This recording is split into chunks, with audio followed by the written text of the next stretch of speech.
This is 365 Sports, powered by Sikkim365.com. Welcome to the Triple Option. Here's your host, Paul Catalina. Alongside the well-traveled now, Pierre Noujaim. You know, the only person in your life that can give you travel tips is your fiance, right? Oh, yeah, definitely. As a That's flight it. attendant, she has an abundance of them.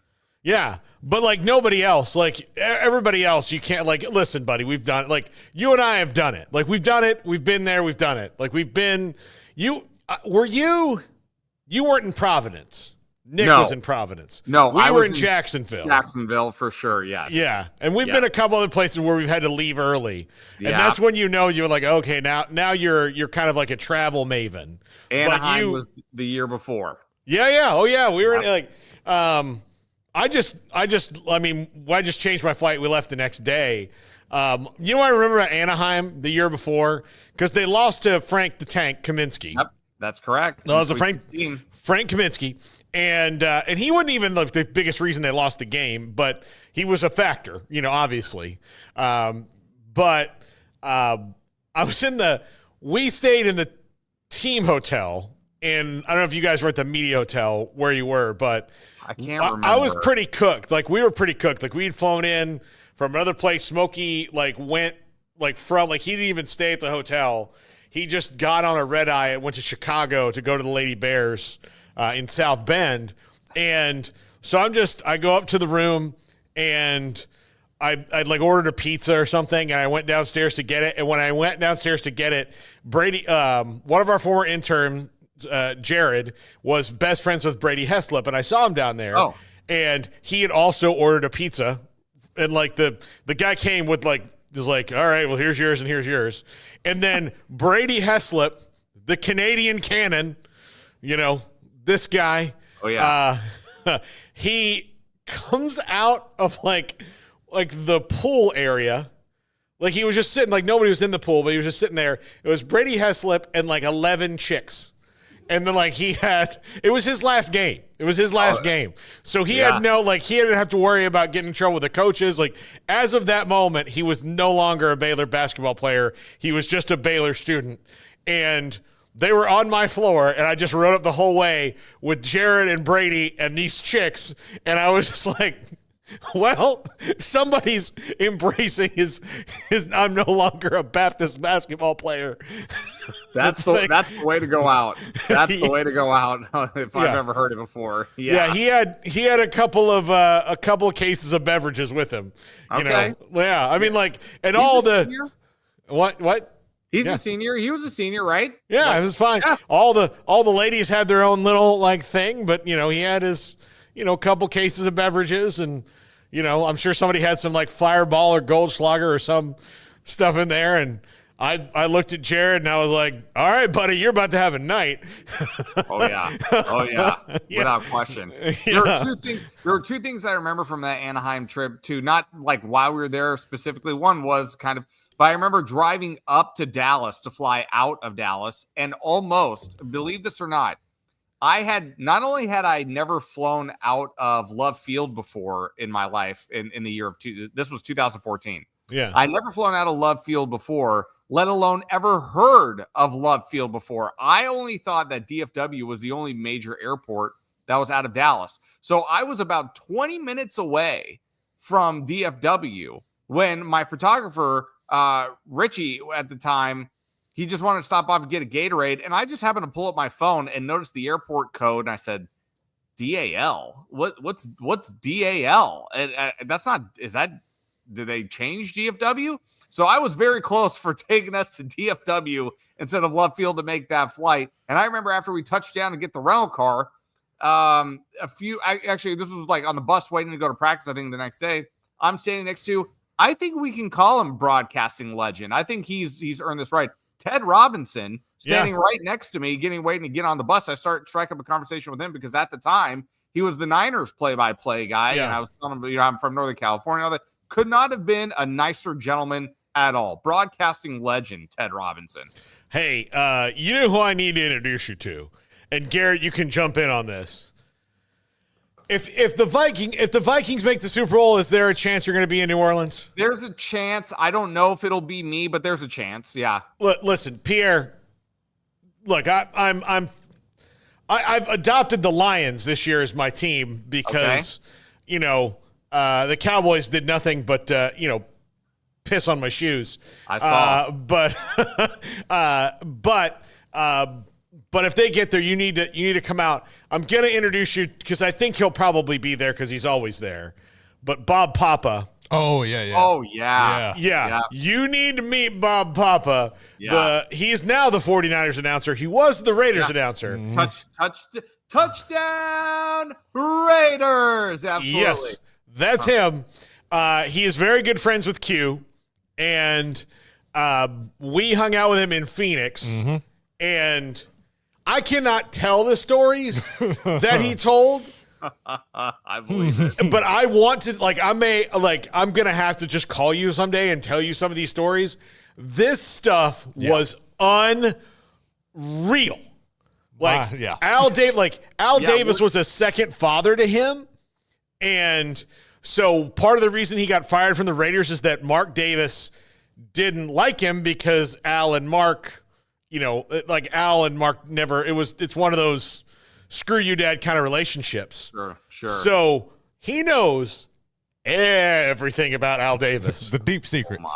I mean everything about Al Davis. And there is one story that I will tell you that will knock you on the ground. That good, huh? Oh buddy. Yeah. Oh, yeah. Oh, Garrett knows buddy. it too. Garrett's heard it? Yeah. I've heard it. It was one of those stories where you ever, in a story, the guy tells you the story, and then you just go, no, and you walk off. Yeah. That was what we did. Yep. Both it wasn't like we would thought we planned it, like it's like we were shooting a sketch. No, it was. It was like both of us were like, no way. Like you walk off and then you come back. We both walked a different direction, came back around. We're like, you got to be kidding me. No way. And Garrett's not like a boisterous person like that at all. And he had the Paul reaction to it. It was nuts, dude. It was nuts. I cannot wait to hear this. It pales in comparison to the one and only Al Davis story I have. I think I probably even told the story on the show before. I was at Tim Brown's. It's not his retirement press conference, but it was when the Raiders were cutting him after 15 seasons or however long Tim Brown had played for the Raiders. I had Jerry Rice sitting in front of me. Rich Gannon was next to me. And then all of a sudden in walks Al Davis. And that was one of the 2, maybe 3 times in my entire career where I thought to myself, holy blank, that's so-and-so. And Al Davis was certainly one of those guys. Yeah. Q and I went to, I think Smokey was there. No, Q and I went to a Super Bowl party in Atlanta. That was like it's the Lee Steinberg party that he has every year. So we went to the Lee Steinberg party, and we came around the corner, and this is before he was in Vegas. And so we walk around the corner, and then there was Mark Davis sitting there, and so he went up and introduced himself to you. I got to tell you, when you see that haircut in person, I've seen Mark Davis and I dined together at Strip Steak in Mandalay Bay, Las Vegas. Now we weren't at the same table, but we were in the same in the same restaurant. So that's what I like to tell people. That haircut, in person, it looks funny on TV. Let me tell you, everybody who's watching, that haircut on TV, in person, is even more jarring. Yes. When you look at him, and part of it is the shape of his head is not conducive to many good haircuts. No, it's not. It's not. He's got like a weird shaped head. Yeah. But he, you get up there and you're like, there's no other haircut. Dude, you're worth a lot of money. I know that you're not I know you're on the lower end of the NFL owners as far as net worth, but still, look, I stayed, when I was in Palm Springs, at the resort I stayed at, I could see his house from my room. He's got houses in Palm Springs and Vegas and all over. He's wealthy. He's not hurting for money. No, he's not Jerry wealthy or Bob Kraft wealthy or some of those guys. Yeah. But he's wealthy. He's not hurting. You would think that he could go spend a little bit more money than Great Clips for his haircut. Then whatever that is. No matter how rich you are, though, sacrifices must be made in some capacity. And I guess we found out where that lies with Mark Davis. Yeah, I guess so. Like, I'm sure he's like had some advisors sometime like, sir, we're trying to, just enhance your public image. And I'm wondering if you'd consider a new hairstyle. And he's like, I'll consider you fired. Yeah. Like that's what you are. Yeah. Come back in here. Never, we don't do that shit with the Raiders. No, God, no. If you're gonna pull ideas out like that, go and work with the new franchise like the Jaguars. Yeah, you're so right too, because I've never seen a 6-year-old haircut on a 60-year-old man the way that he just dons his year after year. It's truly a marvel to be seen. It really is. Yeah. Yeah, it is. It's crazy. So Pierre, before we get into Notre Dame and Penn State tonight, even though Notre Dame there's a little flu bug going around, which is put a scare into them, I'm sure, for their depth. But apparently no starters are really affected by it yet. Hopefully they can get through tonight and not worry about it. But you were at the Duke's Mayo Bowl. Yes, I was. There was a moment, the Duke's Mayo Bowl and the Pop-Tarts Bowl have decided, we understand that we're an exhibition game. Mm-hmm. We need to make this as ridiculous and fun as possible so that people notice us and realize that this is fun for the teams. It's fun for everybody involved. It's not just all right, you're going to go to Charlotte and play a game and then leave. So they have they do the mayo bath, which we knew. They make the broadcasters put mayo on everything and eat it. They give you free mayo. I know, and I'm a big fan of Duke's Mayo. If they want to sponsor the show, please, we'll make you our exclusive mayonnaise of the show. But I did not know about the mascot reveal, which I wonder if that's going to be a thing they do every year, or did they just maybe happen onto this? You were in space with American hip-hop royalty. Yes. In Flava Flav. Yes. Who has transitioned nicely into America's fun uncle kind of a vibe. After the Olympics, he like sponsored the water polo team. He like did all these things. So we kind of get to see the real Flava Flav a little bit. What was that moment like? Like I saw your PJ Fleck coming up and being really excited and hugging you and all that after the game when he's covered in mayonnaise or trying to. Yeah. And that's not his persona normally. Like he's Mr. I'm wearing my little PJ Fleck shirt today, as a matter of fact, it looks like. But I've never seen a more genuinely excited human reaction of PJ Fleck covered in mayonnaise seeing Flava Flav right next to him. Oh, that was genuine and 100% pure happiness. I guarantee you. PJ Fleck, that was not for the cameras. That was a genuine excitement to see Flava Flav. And I'll kind of backtrack a little bit. Right after I left the field, because we did a half-hour pregame show on the field right before kickoff, leading right up to kickoff. And as I came back upstairs into the press box, somebody had whispered to me and said, "Hey, there's actually a celebrity under what was it? Tubby. Tubby is the name of the mascot." And Tubby was right next to me as I was doing the pregame show. So somebody whispered in my ear, "Hey, there's a celebrity under there." And I thought to myself, okay, well, we're in Charlotte. Who could it be? My first guess was, what if it's Dale Earnhardt Jr.? That could be an easy local candidate. And then we studied the mascot a little bit and we noticed the eyebrows. And we couldn't help but think, could it be Eugene Levy? Potentially. He's Canadian, though. That's true. I mean, he is. So we're spitballing ideas. I go down to the field right before the end of the game. I was in the tunnel with about 2 minutes left to go in the fourth quarter. And lo and behold, and I'm talking as close to me and the other end of this table, which I know you can't see, but Flava Flav walks right by me. And I said, well, I guess I know who the celebrity is going to be at the end of the day. So Flava Flav walked right by me. Yeah, that's crazy. I'm looking up famous people from Charlotte, and it's a who's who of that guy. Like there's not a lot of, like Billy Graham is the most famous one and he's dead. Okay. But like I'm looking at it, I mean Michael Jordan, obviously, but it was not going to be him. I think that's for as big as Flava Flav is, I think that might be a notch below for Michael Jordan. I think he's a little bit above the Tubby. Yeah. Yeah. But like it's a lot of people like Jim Rash who played the dean on Community. Okay. Let's see. Who else would you know? Is Dale Earnhardt Jr. actually from Charlotte, or is he from? He's from North Carolina. I'm not sure if he's actually from Charlotte, but let's see. Hold on. Let me scroll down to the entertainment world. Could have been Cam Newton, maybe. I would have thought maybe they just can't get Cam Newton to come back. The Wikipedia page claims The Rock, but I don't think that's right. He might have lived there. That's definitely not right. Yeah, no, he moved around a lot, but yeah, he did. Yeah. Let's see. No, like Skeet Ulrich from Scream. Oh yeah, Skeet Ulrich. Yeah. Yeah, that's like those are the people I'm seeing. Is a lot of people you would know.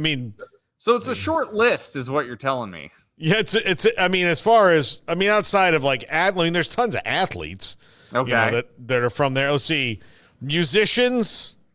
Even musicians, it's a lot of people that you'd only really know them if you were like super fans, like Casey and JoJo. That's the biggest name I've seen so far. There's a lot of rappers, but none of the rappers are like household names. Yeah, big time. Like I would think Petey Pablo would be on here. Oh yeah. You would think. But he's not from Charlotte, I guess, proper. He's maybe from somewhere else. He might as well just start saying that he is, because the North Carolina song is as synonymous with Petey Pablo as it gets. And Petey Pablo is not what I would call in the realm of the like Eminem, Jay-Z, Master P type rappers. He's a one-hit wonder. No disrespect, but yeah. Yeah. There's people watching the show right now going, who the hell is Petey Pablo? He's not even on Busta Rhymes' level, I would say. Not even close. Absolutely not.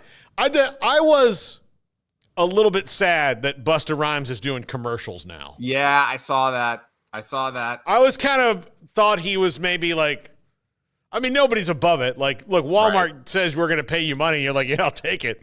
Yeah. But when you have to write a rap for Walmart and you're one of the greatest DJs of all, nobody can do what he does. Like nobody, like he's unique. You're Busta Rhymes. It's only Busta Rhymes. There's sometimes you're like, oh, okay. Like Garrett sometimes has to tell me who people are, like in a song.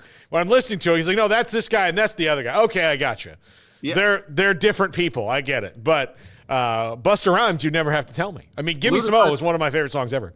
Ludacris and State Farm, same deal. I kind of felt like, oh, dude, you're Ludacris, man. Like, listen, as a State Farm customer myself, they provide me with great insurance, but at the same time, too, it's like, I thought Ludacris might be a little bit above that. Well, I'll tell you when it happened with me, Ludacris. He did a Christmas movie last year on Disney Plus. That Amanda and I watched. Yeah. Did? Oh yeah. It's she's a Christmas freak. So we watched it. It was one of those things where you're like, oh man, it was actually not that bad. It's funny. Lil Rel played Santa Claus in it, and he was very funny. It was funny. It was a funny movie, but the whole time I'm like, and he was like wearing it like his hair was short, he was like a businessman, and he pulled it off, but the whole time I'm just, move like that's yeah. I'm about to knock your lights out. That's what I'm thinking the whole time. I'm a big fan of Ludacris from back in the day. Big fan. Yeah. 100%. Fast and the Furious. That's Ludacris. Yeah. So he was in Crash too. People forget about that. Yeah. That movie should not have won Best Picture, but it was still good. That's I think one of the things that will live in infamy. Did Jack Nicholson really read the right winner for Best Picture? Because he had a look on his face. Because I think a lot of people thought it was going to be what's the one with Ang Lee, Brokeback Mountain. Everybody thought it was going to be Brokeback Mountain that year, but Crash won it, and Jack Nicholson I'll never forget it. He had a look on his face like he just, I'm going to leave you guessing as to what I really read on this card. Yeah. Yeah. Hold on. What year was that? Was that 2005? It might have been 2005 or 2006. Hold on. It's somewhere between 04 and 06. Released in 2004. Yeah. Okay. Yeah. 2004. Yeah. So it won over Brokeback Mountain. Yeah. So it would have been for the 05 Oscars then. Yeah. So one for that. Got it. Yeah. I'll tell you, that was also one of, like, some years I've seen a bunch of the movies and other years I haven't. That was a year where I'd seen like maybe one of them. Yeah. Because, especially when I was 24, like, unless you like had a funny dinner scene like Wedding Crashers or something blew up or Spider-Man punched you, I probably wasn't going to see it. Yeah. Like, I see every movie that I can. I love movies. But like in that point in my life, I saw about like 60% of what I would watch now, because I was 23, 24 years old. Like, I still feel the same way I do now. If it's not Spider-Man slinging from somewhere or somebody throwing a pie in somebody's face. I mean, did you see the Golden Globes list too? Some of these movies, I said, what the hell is that? What, Adrian Brody's in another? It's 3.5 hours long. Yeah, what is that? Brutalist. I never heard of it. Look, if it's 3 hours long, it better be an Avengers movie. I'm just telling you right now. Amen to that. Yeah, I mean, I'm not sitting there going through all your emotions for like. It better be by Spielberg or someone like that, or Christopher Nolan, or I'm out. Yeah. Oppenheimer was almost 3 hours, and that was fantastic. But I cannot recommend Oppenheimer enough. Okay, I have not seen that, so I probably will go see that. Or I will see it. I'll stream it up here at some point, yeah. Yeah. Oppenheimer's great. Anyway, Pierre, Notre Dame and Penn State play tonight. Yeah. You saw Penn State this year, right? In person? Yes. I was not at the game in person, but I did watch the game, yes. Yeah, you saw, okay. Because Minnesota played them, I know. And almost beat them. Yeah, almost beat them. Yeah, that was one of their scares this year of oh man. Your thoughts on who has more pressure in this game tonight? Notre Dame to get some street cred that they've so long lost, or James Franklin and Penn State to finally beat a team that people maybe don't think they're going to beat? For the dedicated viewers of this show, I'm sure everybody is probably thinking to themselves, I'm really hoping that Notre Dame loses tonight after I called them overrated to begin the season. But it's so funny watching them now, and especially watching their game against Georgia the other night too. They have absolutely won me over 100%. And I'm pulling for Notre Dame to actually win in this game. And I think Notre Dame will win the game, to be perfectly honest. If I had to take a pick, I'm picking Notre Dame to win this game. But to answer your question, I think it's clearly on the shoulders of Penn State, because as of right now in the Final Four, Penn State has had the easiest road to get to where they are. I think people are kind of dismissing what they have had to do. It's like, okay, they had SMU at home, fine. Yeah, I mean, everybody was expecting them to win. I think they were a 9-point favorite, whatever. They killed SMU.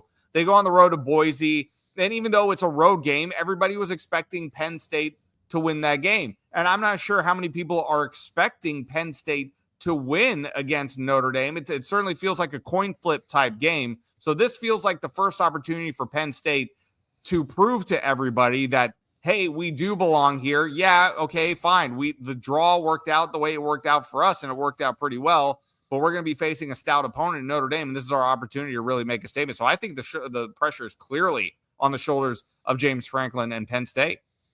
Yeah, I think, Notre Dame actually, for the first time, might be the team, like, of the four teams in this, Notre Dame's the like kind of plucky underdog. Yeah. And that's not ever been, and they're not that. Believe me, they are not plucky. No. They're not an underdog. They're not like, oh my, look at this little guy who got here. This isn't Boise State or SMU or Indiana getting in. Yeah. This is Notre Dame. This is one of the powers. Like they're,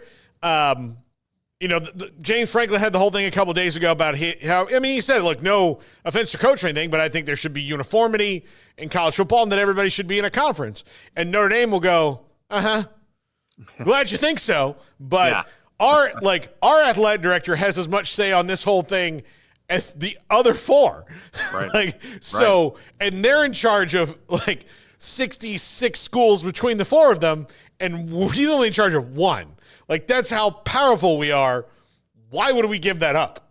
Yeah. And, the other thing is, I think that everybody talks about how, the Big Ten would love to have Notre Dame, or the ACC would love to have Notre Dame, or the Big 12, and they all would. They all want that television money, those ratings things.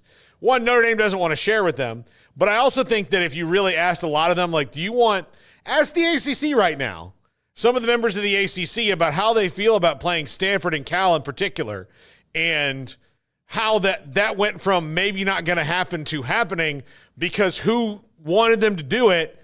Notre Dame did, and Notre Dame's not even in the football conference. Right.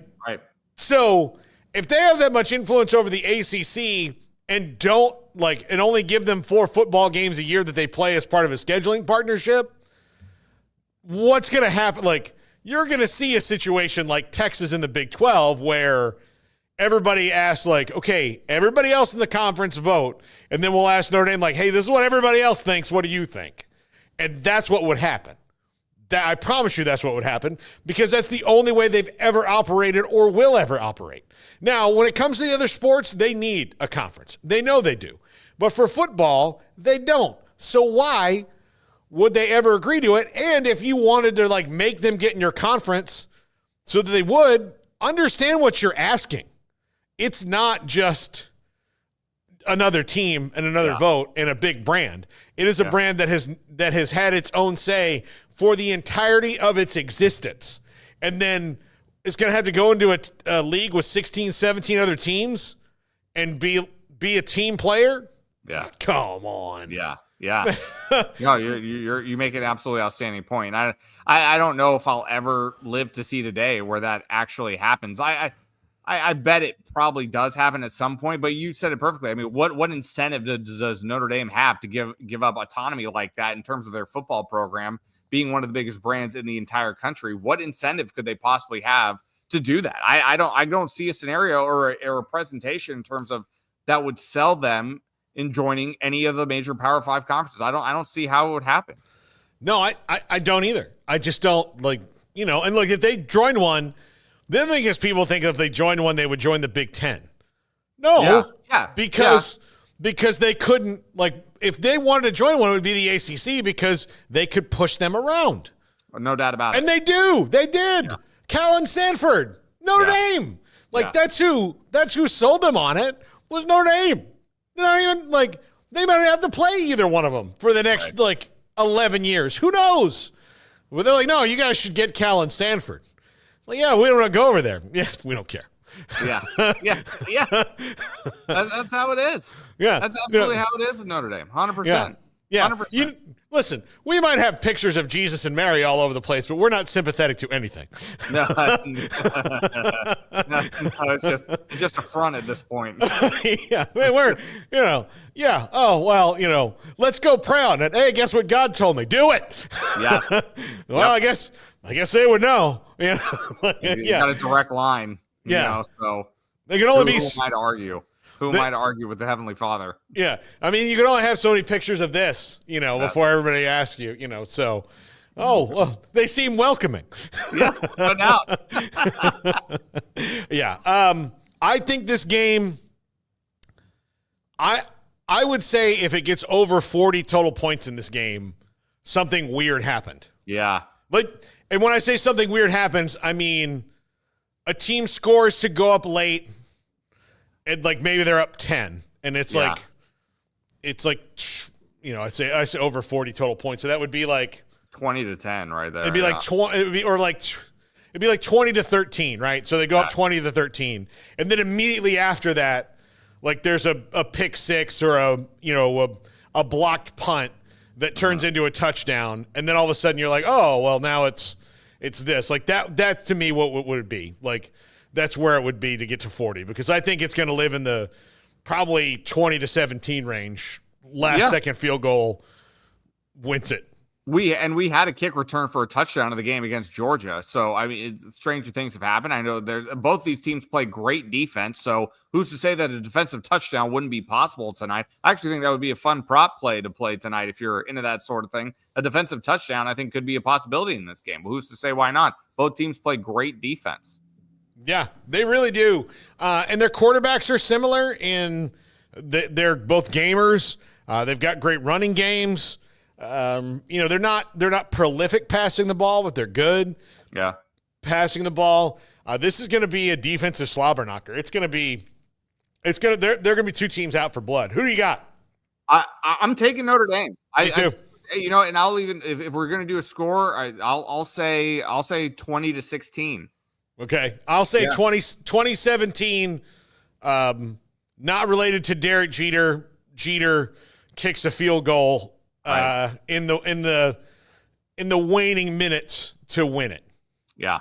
That's what I think. I think this one's going to come down to it. And I'm picking Notre Dame because I think they have a better coach. Will he be the coach next year? Marcus Freeman? Yeah.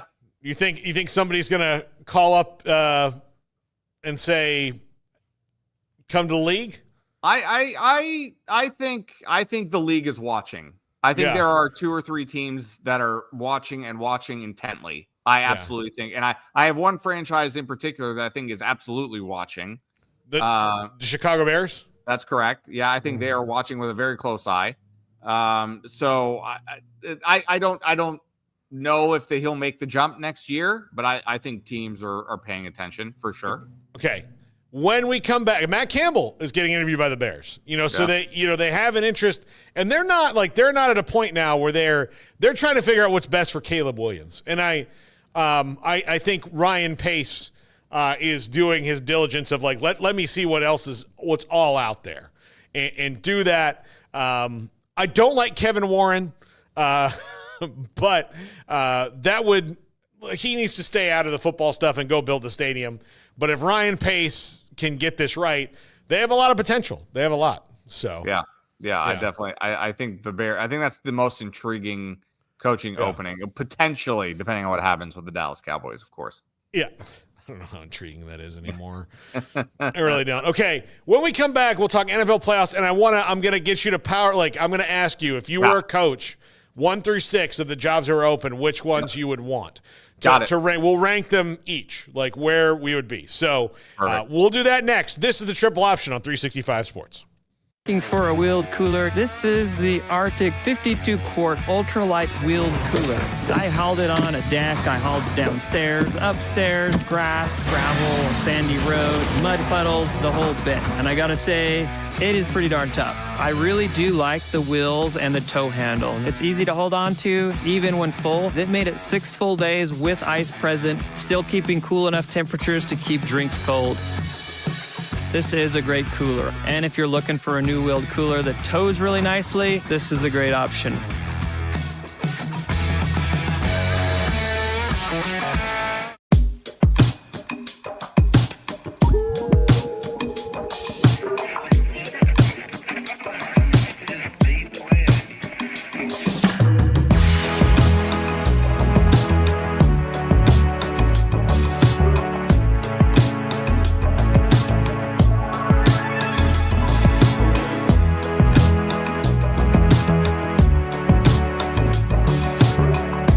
We are super excited for the launch of our Swing Juice polos. The number one thing when we were designing this polo was to find the best quality fabric. I wanted it to be functional, wanted it to be performance-based, and something that personally that I would wear. It's made with a bamboo charcoal infused micropolyester, UV protection of 50 plus. It's naturally odor resistant. It's a quick dry performance fabric, and it's very easy care. Currently, these polos are available at swingjuice.com. Can't wait for you to try them out. Guarantee you're gonna love them.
365 Sports, powered by Sikkim365.com. Welcome to the Triple Option. Here's your host, Paul Catalina. Alongside Pierre Noujaim, Fox 9 Minneapolis, fresh off a trip to Charlotte, where he ate a lot of mayonnaise, apparently. So I did, and PJ. So you mentioned that PJ Fleck tried to hug me with Mayo as he was covered in Mayo, and he did manage to do so, but he put a towel between us, thank goodness. And all I could think of in the moment was back many years ago. I was actually at this event where WWE superstar Kurt Angle doused himself with milk, and then later on told the story about how he had to get on a red eye that night. So he pretty much essentially went straight from the arena to the airport, and everybody on the plane was looking at him with a dirty eye. Like, why do you smell? And why do you smell terrible? That was the only story I could think of, because I was thinking PJ cannot hug me fully, and I cannot be smelling like Mayo getting on this plane the next morning. That was the only thing on my mind. What if it doesn't come out? Was that your fear? Exactly. My fear was like, what if it doesn't come out? What if it, just stays in the clothing and it just smells? I only brought one jacket because I severely underdressed for Charlotte. I saw the one day of 55 and I thought to myself, oh my gosh, it's like summer break. But it was not that way at all on game day, that's for sure. So that was the only jacket I had. I got caught in Kansas City one time. It was snowing. And I went and bought a thicker, like a fleece. Yeah. There, and I had to look forever to find one that just didn't say Kansas City across it. I didn't want people to know what happened. I happened to be one time. I was in it was the first time I'd ever been down to the pier in San Francisco in my life. Yeah. And it was July, so I was just wearing shorts and a t-shirt. And so here's what I figured out: there is a very large gift shop, San Francisco gift shop, in the very middle of the pier. Right. And I think what they did is they said, okay, here's what we're going to do. In the summer, when these people think it's going to be warm here, and it's not, we're going to walk, collectively as a group, in shorts and a t-shirt, and then we're going to find the spot where you say, I can't take this anymore. And then we're going to put up a shop, and we're going to put long sleeve tees and hoodies right out front. And I bought a long sleeve tee that was like, I love San Francisco Pier, whatever. Yeah. Yeah. And I don't like very generic touristy stuff. Honestly, it looked like it was the nicest looking one I could find that didn't look like one of those movies where you're on the run and you crawl through the woods, and then with the little bit of money you have left, you and whoever you're with go to a Kmart and buy, or a Walmart and just buy clothes so you can have them, change in the bathroom kind of a thing. That's what I just pull it on over my shirt, and I was like, yeah. And she's like, do you need a bag? I went, do you think I need a bag? And she's like, no. Yeah. We see idiots like you every day. That is the biggest misconception, especially about San Francisco and the Bay Area when it's summertime. It is not like the rest of California. The coldest 4th of July I ever spent was in San Francisco, and I said never again after that. Never again would I do. It was so foggy, too, that we could barely even see the fireworks. Never going to do that again. Yeah, no. I went back a couple years later. We went to a Giants game. I was ready. I had jeans. And it's important, too, because that stadium, just like Candlestick was right on the water. AT&T Park, right on the water. So you're going to feel it, coming off the water for sure. Yeah, no, that was, and that's one of my favorite parks to go to. It's beautiful. It's a great park. Great park. It's beautiful. The city around it's falling apart, but the park. They want you to ignore that, though, Paul. You don't have to, just because you have to step over some homeless on the way to the ballpark doesn't mean that you're going to enjoy your Giants experience any less. Have I told the story? I know I've told you the story. I know that, actually I told you the story because you were there at the Super Bowl in San Francisco. We hung out. I was, yes. Yeah. But Q and I were on our way to the Ready Row one morning, and there was a homeless man with his junk out, and he was like, and Q was like, it's out. And I was like, okay, so Q, and it was on one of those streets where they were building something from the foundation up, a big building. So it was all fenced off. So to get down this street, you're like, there was no like, oh, we'll go to the other side. The other side was a pit. Like you're going to be a new building or something. Right. And so you had to walk. So Q took the way to the right where he could go around him. And I was stuck to the left where I had to wait for Q to go around and then go behind Q. Okay. And the guy like hits me on the arm and goes, hey, do you have a cigarette? And I went, no. And he goes, oh yeah, well, F you. I was like, Wow. you know what? And looking back on it, Yeah. hindsight's 2020. I mean, he was nice enough to show us his private parts, and I did not have a cigarette. I mean, that's the social contract of the San Francisco psychotic bum, right? Yeah. Oh, I'm the one who was in the wrong. 100%. And as you know, I'm not going to mention any names, but as Paul can confirm, at the media party, I was treated with the exact same kind of tone from a certain someone who I know people want to know who it is now, but I'm not going to mention who it is, but he knows exactly what I'm talking about. As a a famous person treated me with that same level of vitriol and anger, and I felt I was undeserved. I didn't even want it in the first place. So yeah, that's a story for another day for sure. That's my fault. Yeah. It's my fault. It's not really your fault. It wasn't really your fault. It was the other guy's fault. Oh, Jason Minix. Yes. Yeah. It was definitely Jason's fault. Definitely his fault for sure. Yeah. But he picked up what I was putting down, and then he just like, oh, just don't go over there. Go over there. Go over there. Go over there. I'm good. I don't think I need to, like, No. When are you going to get this chance again? Yeah, that turned into one of the most horrific experiences of my adult life. Yeah. It was bad. It was bad. People don't forget. All right. You have to tell Garrett that story now after the show. Yeah. I feel like I've heard this one. Yeah. The more I'm thinking about it. Yeah. Yeah. Not pleasant. Not a pleasant experience for me that day. Yeah. Hold on. I've got to send my wife a password.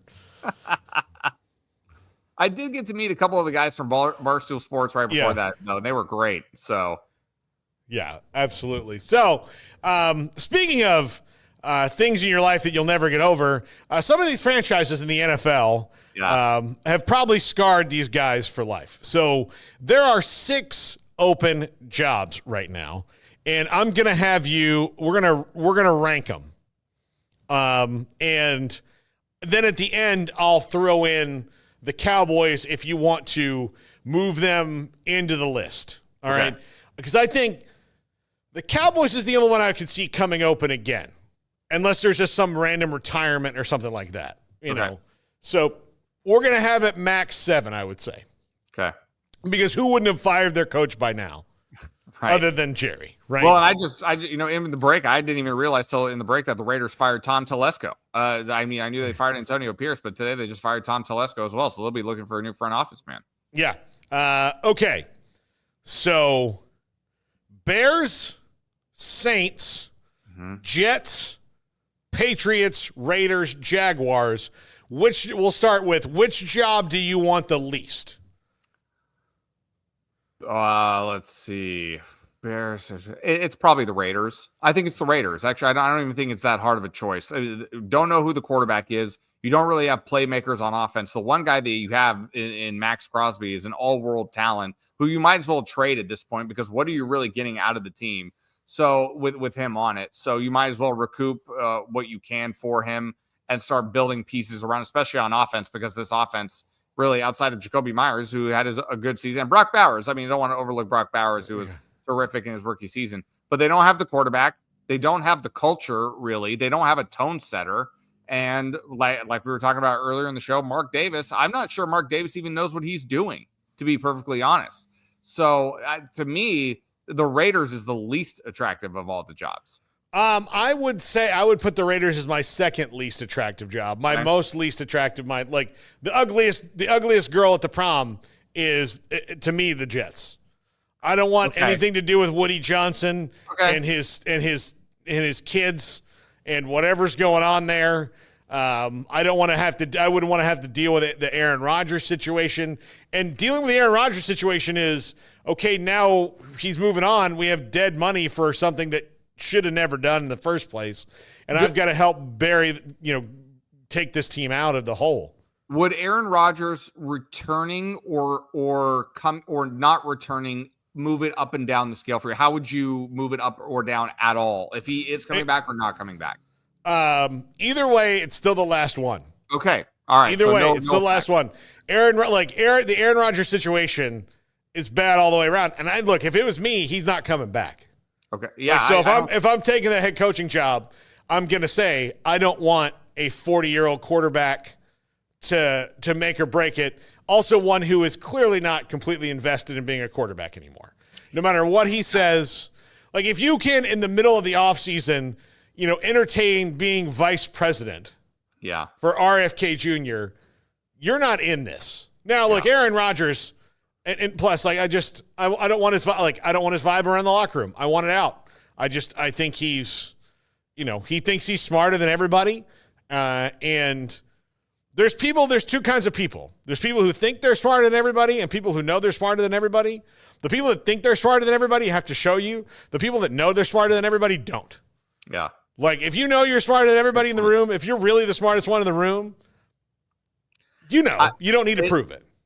And I agree with you. I don't know if the word tough is the right word to use, but it's a little tougher because I've always been such a big believer of his talent. I mean, there's a lot of people who I hate it when I hear people say, oh, well, he's only won one Super Bowl. Well, you know what? Winning one alone is not an easy thing to do. And watching him play football, the pure mechanics and the intelligence of playing the position, he's one of the best I've ever seen. He is, and I will go down swinging, absolutely saying he's one of the best that I've ever seen play the position. So I still think there's a little bit there. There's part of me that maybe it's more wishful thinking, but part of me watches him and I was like, I think there still might be something there, but he doesn't move around well. And and he's not moving around well. And you're right. I don't know if football is his first priority anymore. I just don't know. And guess what? It's okay if it's not. You can move on with your life. That's fine. I already think as little of you as I possibly could as a human being. Did you watch the documentary on Netflix? Not yet. I watched it. Yeah. Here's the thing. And I understand that there's some things he's probably right about from his perspective. Sure. But he's nuttier than squirrel crap. I mean, there's not, there's no two ways about that for me. Like it's interesting. It was interesting. Yeah. Also, but speaking of Netflix documentary, I don't know if I brought this up with you, but when you recommended to me the Boston Red Sox documentary on coming back from 3, and you said it was better than the ESPN 30 for 30 documentary, you were 100% correct, by the way. Oh, yeah. That was fantastic. It was so fantastic. Great. Yeah. Yeah. Big Poppy alone. Yeah. That was it's a great documentary. It's really good. Yeah. So, because I have the Raiders, you have the Jets is at the bottom of the barrel here. Okay, so I'll have the Raiders, same reasons you just said. And it's not like they're not way ahead of the Jets, but like the Raiders would be right there as well. Same reasons that you said, really don't have anything going on. They need a total, makeover and all that. Okay, who's your in 5th place? I would see. I could flip flop these. I was thinking about putting the Jets here, but I think the reason why I'm going to put the Patriots here, I'm putting the Patriots at 5 because there's just same kind of reason as the Raiders. There's just not a lot of talent here. Now you might have an intriguing young quarterback in Drake May, who I think has definitely showed flashes throughout the season that I think that he absolutely can be a franchise quarterback. We didn't see him really put together a full season like that. He didn't begin the season as the starter. So with a full camp as the starter, assuming that that's the direction they want to go, and I can't imagine that that's the direction they wouldn't want to go in. But outside of selling me on Drake May's potential, there's not a lot of talent on this team. They can't figure out even the wide receiver situation goes back to Tom Brady's days. They cannot draft a wide receiver to save their lives. The offensive line is shaky. There's just not a lot of talent on this team. So I'm not excited about this team.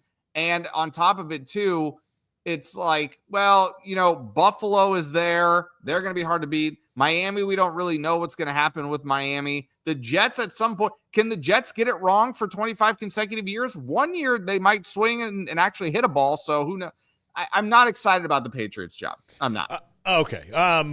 Wow, we're going to have a very different list. Okay. Okay. All right. So moving up above the Raiders, I'm going to put the Jaguars because they're the Jaguars. Shad Khan only seems to know like half of what he's doing. Yeah. He's not there, boots on the ground a lot of the time, which I think can be a good thing or a bad thing.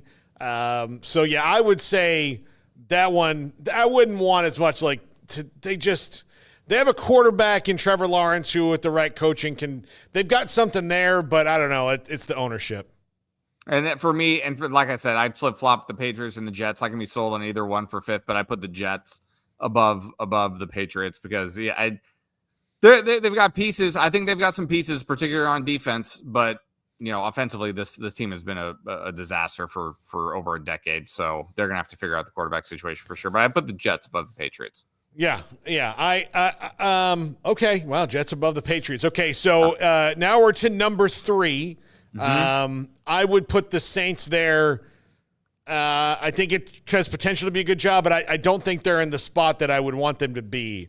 I either want a total, like if I'm taking over a job, I want a total rebuild or if I plug in this and this, then we're good to go. Like I want a John Gruden Buck situation where it's like, oh, all they need is this.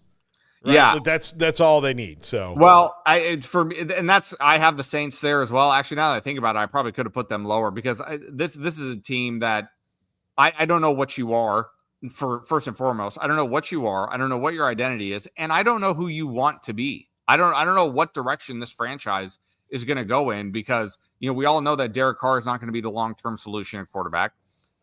So I don't. The most appealing part of this job to me is playing in that division, which can be won by any 4 of those teams on any given year. So that to me is the intriguing part of being in that organization. But I look at the Saints in a similar vein where I look at the Dolphins in the 2010s era where you were either winning 6 games or you were winning 9 games. You're in that purgatory, and that's a dangerous place to be. That's a real dangerous place to be, and that's what I worry about for this franchise right now. Yeah.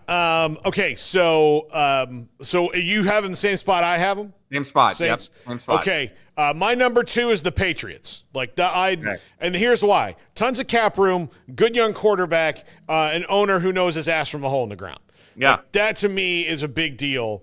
And I only put the Bears above them because I like their quarterback better than the Patriots quarterback. I don't like their owner though, as far as that, because they don't really know what they're doing.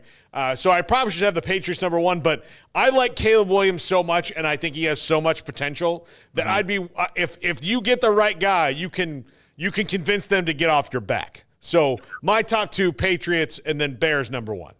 What are your top 2? I might surprise you a little bit here.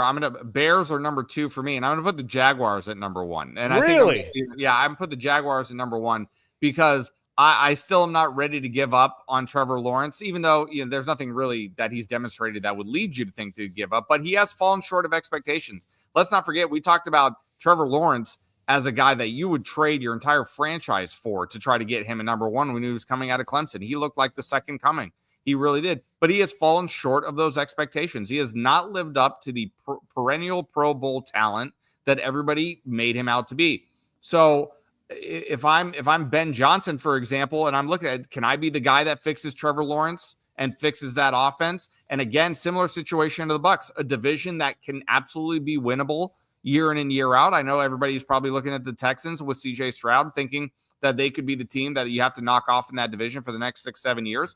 But I don't think, especially this year, Houston didn't demonstrate that they were ready to grab the bull by the horns and be the top dog in that division. So the Bears, Bears have pieces. They have, I'm not as sold on Caleb Williams as you are. I know he's got a ton of talent. I think the issue for me with Caleb Williams is between the ears. I'm not sure that's the part that stops me short of him. That's why I gravitate more towards Jacksonville than Chicago, because I have a little more faith in that quarterback taking me farther than Caleb Williams. Okay. All right.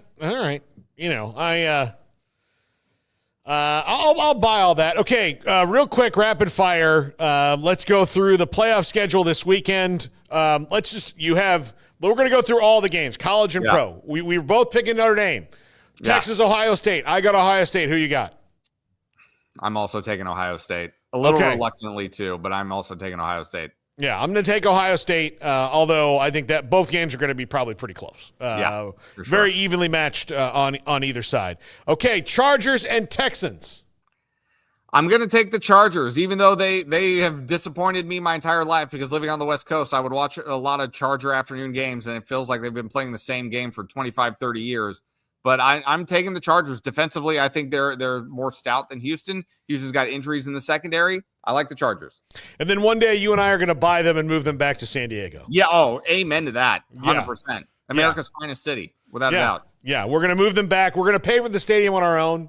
Correct. We're going to go where the Murph was, and we're going to build them a nice, beautiful new stadium there. Or maybe we go downtown. They will build us a statue in San Diego. Yeah. Right next to Tony Gwynn. Yeah, exactly. Yeah. Okay. Pittsburgh at Baltimore. I'm taking Baltimore. Same to Baltimore. Same. Okay. And I don't think this game's going to be close. No differences yet. Denver at Buffalo. I'm taking Buffalo. Buffalo for sure. Yeah. I hope they get a snowdrift. Yeah, that'd be nice. Yeah. Packers and Eagles. I think the Packers might make a dent here, but I think they have too many injuries. I gotta go Eagles and their douchebag coach. Well, that's the thing too. Like with it felt like it was going to be the Eagles, like no problem. But now I'm suddenly wondering myself, with the quarterback situation. Even though it looks like Jalen Hurts is probably going to play, but I guess I guess I'm going Eagles. How about that? Okay, we have not differed at all. Yeah, at all. Okay. Commanders at Baker Mayfield. Okay. I'm gonna go with Tampa. I think Tampa will win the game. I like them offensively a little bit better. I think that's a very intriguing game, but I'm going with Tampa. I'm gonna go with the Commanders. Okay. You hear that, Garrett? I'm going with the Commanders. Thank you, Paul. I'm going with Jaden Daniels. Although I love Baker Mayfield, I don't get people who hate Baker Mayfield. It confuses me. It absolutely confuses me. Love Baker Mayfield. If you hate on Baker Mayfield, that says something about you. For sure. To me. For sure. Yeah. And finally, Vikings. This is a game that you've got to do a pregame for. Do you guys do like a wrap-up show too? We do it on a weekly show. But since it's Monday night, we won't be doing a post-game show Monday night. But yeah, there will be a pregame show for sure. Okay. I'm picking. I'm not saying this because I cover the team. I genuinely feel that at this stage, I do feel that the Vikings are the better team. So I am taking the Vikings. Only a 1-point favorite on the road at SoFi, which is the lowest spread of the week. And who knows if that game is going to be played at SoFi at this point too? We still don't know that. Yeah, absolutely. I'm sure the Vikings would be like, listen, we'll dust off the seats for you. Yeah, no doubt. If you want to come up here. So, yeah, who knows? And hopefully it will. Hopefully they can get those fires under control. Yeah. It's been really tragic and sad, so. Are you taking the Vikings as well? I didn't hear a pick. Oh, yeah. No, I'm taking the Vikings. You are taking the Vikings. Yeah. Okay. Yeah. Okay. Super Sam. Like, I don't know what it's going to be with Sam Darnold after this year. Right. But you can look throughout NFL history, whether it's Brad Johnson in the Bucks, Mark Rippon in the Redskins, Jeff Hostetler in the Giants. Yeah. It doesn't matter what his career is right now. Yeah. That doesn't matter. To Minnesota and the Vikings, it matters what he's doing right now. Right now, he's playing really, really well. And so what happens next year, they can worry about next year. Whoever signs him, whether he's back in Minnesota, whether he's the Titans quarterback or the Raiders quarterback or whatever. We probably won't be the Titans quarterback, but I'm all about the redemption arc of Sam Darnold. I kind of felt that he walked into a bad situation with the Jets. Like I said, no part of thing. Like, That's the opening line of the Jets memoir. He walked into a bad situation. Like that's exactly what it is. You walk into the facility and like Joe Namath played here. Okay, great. Oh yeah. And then a lot of people these days would be like, who? What? Wait, the Jets actually won a Super Bowl back in the day? Yeah. Are you kidding me? This guy used to get laid. I do want to point out real quick, I was close to picking the Texans. I'm not going to lie, because this feels like the Chargers have just let me down so many times. That game to me is such a coin flip. I do want to say on record, I was close to picking the Texans, but I'll go with the Chargers. Hey, that's Jim Harbaugh versus C.J. Stroud. The last time they saw each other, Jim Harbaugh won. That's right. That's all I'm saying. That's all I'm saying. That's all I'm saying. I'm going with the Chargers and their weirdly great coach. Like, he's just so weird. He's a great coach. It's true. He is. So weird, man. And a lot of fun for me as a Dolphins fan to see the two coaches that Stephen Ross went to go after and completely pooped the bed with Jim Harbaugh and Sean Payton. And look at where they are now. Isn't that interesting?